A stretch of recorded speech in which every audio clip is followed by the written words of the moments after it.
Morning, কেমন আছো সবাই? আশা করছি রাধা মাধবের কৃপায় সবাই ভালো আছো। ইন্ডিশালা রান্নাঘর ব্লগস থেকে আমি রূপা তোমাদের সবাইকে আবারও অনেক অনেক ভালোবাসা ও ওয়েলকাম জানিয়ে আজকে সকালটা শুরু করলাম। জানো বন্ধুরা, কচু খেতে আমার কোনো সমস্যা হয় না, গলা চুলকায় না, কিন্তু কচুটা যে ধুয়ে কেটে রেডি করবো তখন আমার এত সমস্যা হয় কি বলবো। আর প্রথম প্রথম তো বুঝতাম না, কচুটাকে প্রথমে কাটতাম, তারপরে ঝোলের মধ্যে দিয়ে ধুতাম, তো হাত এমনভাবে চুলকাতো। তারপর দুই একবার এমন হওয়ার পর একজন আমাকে বলল, কচুটা যখনই আমি রান্না করব, কচুটা যখন ধুইব তখন কেটে যাতে না ধুই, আস্তা কচুটাকে একটা কাপড় দিয়ে ভালো করে ঘষে ধুয়ে নেব ডাক্কাগুলোকে, তারপর যেন কচুটাকে কাটি। তো এরপর থেকে আমি এভাবেই কচু কাটি। প্রথমে কচুর ডাক্কাগুলোকে আস্তাটাই ধুয়ে নিই, তারপরে কচুগুলোকে কাটি, জলের মধ্যে দিই।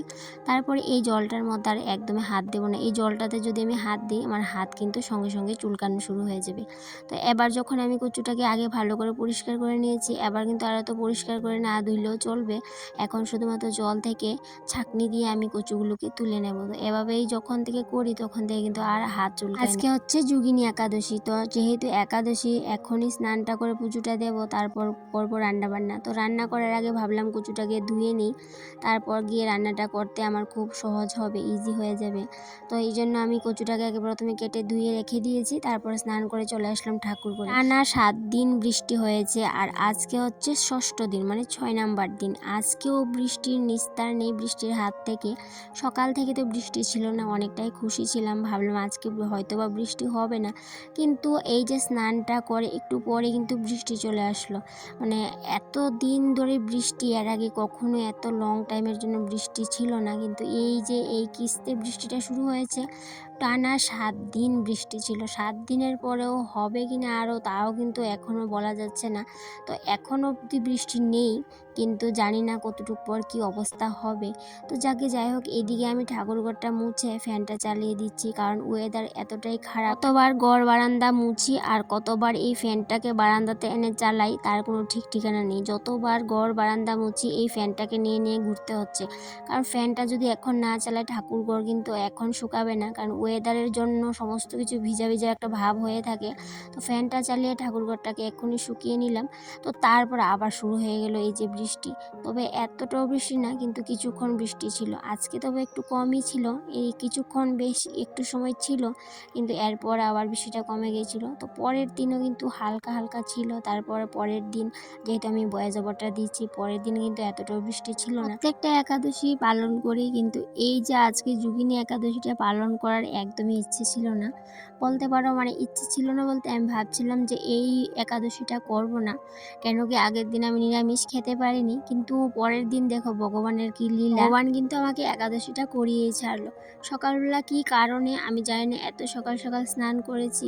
তো ছেলেকে বলেছিলাম ধূপটা দেওয়ার জন্য, ছেলে ধূপ দেয়নি, তো সেই জন্য রাগে আমি সকালবেলা স্নান করে নিয়েছিলাম। আর প্রথমত ভেবেছিলাম একাদশী করব না, আর যেহেতু সকালবেলা কিছু খাইনি, সেই জন্য ভাবলাম স্নানও করে নিয়েছি সকালবেলা, একাদশীটা করি। কচুটা কাটা অবধিও কিন্তু আমার প্ল্যান ছিল না স্নান করার, কিন্তু কেন জানি না ভগবান চাইছিল যে আমি স্নানটা করে নিই। আর স্নান করে নেওয়ার পর ভাবলাম যেহেতু স্নান করে নিয়েছি, সকালেও কিছু খাওয়া হয়নি, একাদশীটা করেই নি। মা এদিকে বাড়ি থেকে দুধ পাঠিয়েছে, তো ভালোই হয়েছে, যেহেতু আজকে একাদশী করছি। আর এমনিতে তো দুধ ফল টল এইসব খেয়েই থাকি, কিন্তু আজকে আমি ফলও আনাইনি। হাজব্যান্ডকে আগের দিন বলিনি ফল আনার জন্য, কারণ যেহেতু আমি ভেবেছিলাম যে একাদশী করব না, সেই জন্য। তো আজকে ঠাকুরকেও কিন্তু কিচ্ছু দিইনি, শুধুমাত্র কিশমিশ দিয়ে ঠাকুরকে আজকে জল নিবেদন করলাম, পুজো দিলাম। তো সেই জন্য এখনও পর্যন্ত কিচ্ছু খাওয়া হয়নি। তবে হ্যাঁ, হাজব্যান্ড দুপুরবেলা যখন বাড়ি এসেছিলো তখন কিন্তু ফল এনে দিয়েছিল। হঠাৎ যেহেতু প্ল্যান, হঠাৎ করেই কিন্তু সমস্ত কিছু এনে দিল। এদিকে যেহেতু বারান্দাটা একটু পর পর বৃষ্টি এসে নোংরা হয়ে যায়, আর কতবার যে বারান্দা ঘর মুছতে হয় এই বৃষ্টির জন্য, সেটা আর কি বলবো, বলার আর কিছুই নেই। শাড়িটা চেঞ্জ করে নাইটি পরে চলে আসলাম রান্নাঘরে।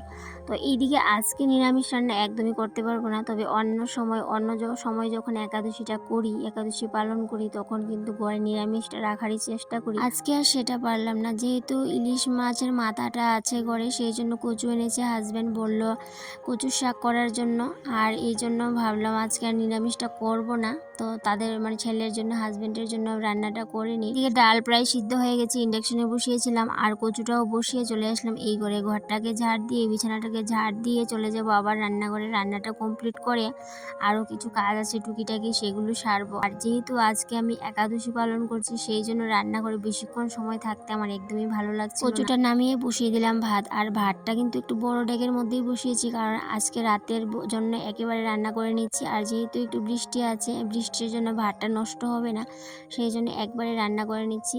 আর এইদিকে কচুর শাকটাও এখন বসিয়ে দেবো মাছের মাথাটা ভেজে। তার আগে আমি কিন্তু দুটোও জাল করে নিয়েছিলাম ইন্ডাকশন। বন্ধুরা, কচুর শাকটা না আমি ভালো রান্না করতে পারি না, কেন জানি না। অনেক ট্রাই করলাম অনেক দিন যে সুন্দর করে রান্না করব, কিন্তু কেন জানি না কচুর শাকটা এতটাও ভালো রান্না করতে পারি না। তবে যতটুকু পারি ততটুকুই করে রাখি, কি আর করব। তো অনেক কিছু আছে যেগুলো রান্না করলে আমার হাতে একদমই স্বাদ হয় না। অবশ্য মোবাইল দেখে রান্নাটা করতে পারি কচুর শাকটা, কিন্তু কি বলতো, মোবাইল দেখে রান্না করতে আমার কেন জানি না এত আলসে লাগে, সেটা আর কি বলবো। তো যাই হোক, এদিকে কোনো রকম কচুর শাকটা রান্না করে চলে যাব আমি ওই ঘরে, কারণ আমার বেশিক্ষণ রান্না করে থাকতে একদমই ইচ্ছে করছে না। কারণ কখন আমি ভুলে যাব আর কখনই মুখে কিছু দিয়ে দেব সেই ভয়ে রান্না করে আমি বেশিক্ষণ সময় থাকি না। যেদিনে আমি একাদশী পালন করি রান্না করে আমি বেশিক্ষণ সময় থাকি না, কারণ অনেক সময় কি হয় বলো তো, ভুলবশত হয়তো বা কোনো কিছু মুখে দিয়ে দিলাম, তাহলে তো আমার একাদশীটা ভঙ্গ হয়ে যাবে। সেই জন্য একটু রান্নাঘর থেকে পালিয়েই থাকি বলতে পারো। আজকে একটু নতুন রান্না ট্রাই করেছি, সেটা নতুন রান্না না, জাবরা রান্না বলতে পারো। মানে জাবরা যেগুলো আমরা ফেলে দিই রান্না করার পর, সেই জাবরাটা আজকে আমি রান্না করেছি। তো কচু কাটার সময় রাতের বেলা যখন কচু ভাজি করেছিলাম, তো কচু ভাজি করার জন্য যে কচুর মুখের জায়গাটা যে বাকলগুলো থাকে সেগুলো তো পরিষ্কারই থাকে। তো প্রথমে কেটে ভেবেছিলাম ফেলে দেব। কচু ভাজা করার জন্য যে রাউন্ডগুলো করেছিলাম, সেই রাউন্ডের যে ছোটো মানে পাতলা অংশটা, সেটাও কিন্তু আমি রেখে দিয়েছিলাম। এগুলো মানে এই সবগুলো জাবরার সাথে মিশিয়ে একখানা রেখে দিয়েছিলাম একসাথে, এই যে দেখো। আর এদিকে কচু ভাজা করার জন্য কচু বেশি করে কেটে নিয়েছি, যাতে করে পরের দিন আমাকে আর কচু ভাজা না করতে হয়। তো বেশি করে কচু কেটে নিয়েছি, আর এদিকে জাবরাগুলো রেখে দিয়েছি, আর এদিকে কচুর সাইডের যে অংশগুলো সেগুলো এক জায়গাতে রেখে দিয়েছি। এদিকে বাইরে হচ্ছে প্রচুর বৃষ্টি, আর আমি রান্নাটা বসিয়েছি। দেখো, এগুলোকে আমি সিদ্ধ করে নিয়েছি, তারপর এদিকে ভাত বসিয়েছি ইন্ডাকশনে। তারপর আমার জন্য মানে চা করে নিয়েছি। আর এই চাটা যখন খাবো দেখবে বাইরে এত বৃষ্টি হচ্ছে, আর কচু ভাজিটা একটু পরই করছি, আর জাবড়াগুলোকে একটু সময় রেখে দিয়েছি ঠান্ডা হওয়ার জন্য। আর চাটা খাবো। চা খাওয়ার পর আমি কিন্তু কচুর যে জাবড়াগুলোকে মানে বাকলগুলোকে সিদ্ধ করেছিলাম, সেগুলোকে আমি মিক্সির মধ্যে পেস্ট করে নেব। তার আগে ভাতটা বসিয়ে নিয়েছি। এদিকে বসালাম ভাত, তারপরে আমি ভাতটা হওয়ার পর বসিয়ে দিলাম কচুটা। তো এদিকে বাকলগুলোকে এখন পেস্ট করে নেব মিক্সির মধ্যে। আর এখানে দেখো পেঁয়াজ, কাঁচা লঙ্কা আর রসুন দিয়ে দিয়েছি 2 কোয়া।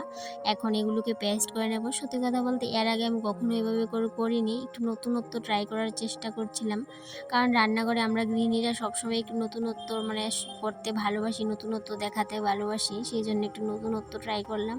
তো এদিকে আমি পেস্ট করার পর আগে কচু ভাজাটা বসিয়ে দিলাম, তারপর ভর্তাটা করব। তো ভর্তাটা যেভাবে আমরা ঝিঙা ভর্তা করি সেভাবেই করব। তো সত্যি কথা বলতে ভর্তাটা কিন্তু ভীষণ ভালো হয়েছিল। আর যেহেতু কচুর সব অংশই আমরা খাই, শুধুমাত্র নিচের অংশটা যেই সাইডটা একটু কালো হয়ে থাকে সেই অংশটা বাদ দিয়ে কিন্তু বাকি অংশটা কিন্তু খাওয়া যায়। কালো জিরা দিয়েও ফোড়ন দেওয়া যায়, তবে হ্যাঁ আমি আজকে কালো জিরা দিয়ে ফোড়ন দিলাম না, শুধুমাত্র পেঁয়াজ দিয়েই ফোড়ন দিয়েছি ভর্তাটাকে। আর ভর্তাটাকে কিন্তু বেশ অনেকক্ষণ টানাতে হয়েছিল, ঝিঙা ভর্তার মতো। ঝিঙা ভর্তাটা করতে গেলে যেমন অনেকটা সময় ধরে একটু হালকা আছে কিন্তু টানাতে হয়, তো সেইভাবেই এই ভর্তাটাকেও কিন্তু টানাতে হয়েছিল। ভীষণ ভালো হয়েছিল ভর্তাটা, আমি তো খাইনি, পরের দিন আমি খেয়েছিলাম, ভীষণ ভালো হয়েছিল। তো যাই হোক বন্ধুরা, রান্না করতে করতেই তোমাদের কাছ থেকে বিদায় নিয়ে নিলাম আজকে। তাহলে বন্ধুরা আজকে আসি, টাটা।